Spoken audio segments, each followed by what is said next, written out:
Falcon inherits the shield in Endgame. Sorry for the spoiler, but if you haven't watched Endgame, please do a 180 and turn around. Now, when Cap made the decision to retire, there were two choices he could have made. Give the mantle to Bucky or Sam. And after the movie, most people may have thought, why not Bucky? So today, I would like to look into the reason why Sam inherited the shield over Bucky. So, Bucky and Sam, what do these two people represent? Well, Bucky is a representation of the past, whereas Sam is the present. So let's look into Steve and Sam's relationship. The first meeting is in Winter Soldier, where they are doing training. Within this training, they have a short discussion here. At first, Steve isn't much devoted into talking with Sam as he immediately tries to leave. However, once Sam mentions bed, Steve genuinely starts listening to Sam. This is due to Sam showing a deeper understanding than just freaking out over the defrosting thing. Steve was able to relate and feel a connection with Sam. This connection Steve felt is very important, as Winter Soldier is based around Steve feeling a disconnect to the world.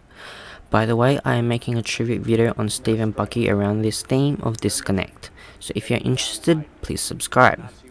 So, this slight connection leads to Steve dropping by the VA, Sam's workplace.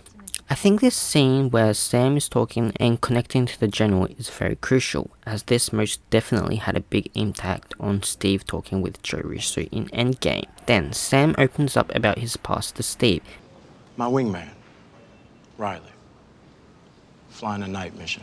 And talks about how he had a really hard time coming back to the world, a similar situation Steve is in. He is essentially a role model for Steve to show what he could become without war. However, Steve at this point does not know what to do outside war. To be honest, I don't know what I would do with myself if I did. Steve is lost, disconnected with the world. However, Sam goes on. Seriously, you could do whatever you want to do. What makes you happy? I don't know. He encourages Steve to find a place in the world, something that no other characters have done.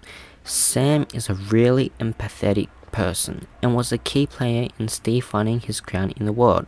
Even with his short scene that he has in Age of Ultron, Sam encouraged to find a home, a place where he can settle. Find a place in Brooklyn yet? I don't think I can afford a place in Brooklyn. Well, home is home, you know?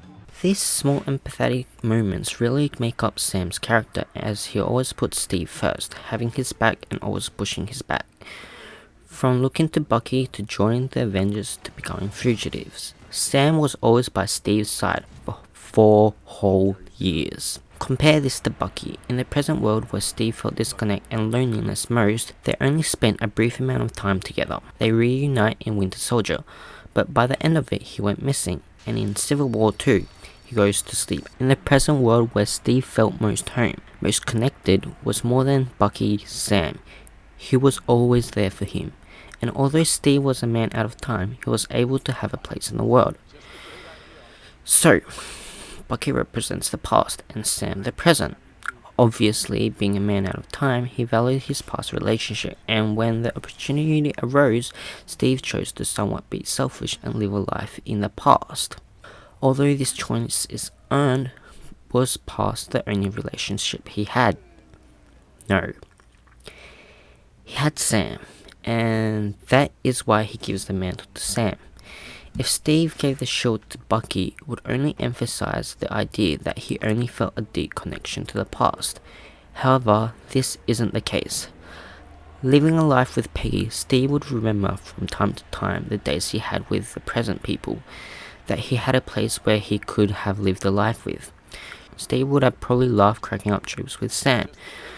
So he gives the shield to Sam to show that he indeed lived here, to show that he was indeed home. On your left. And so that's it. What did you think of my analysis? Please comment down below and give a thumbs up while you're at it. I plan to post another video tomorrow about Tony's most intimate relationship, Pepper, and why she wore the suit. So if you're interested, please subscribe. Thank you for listening, and hopefully I'll see you next time.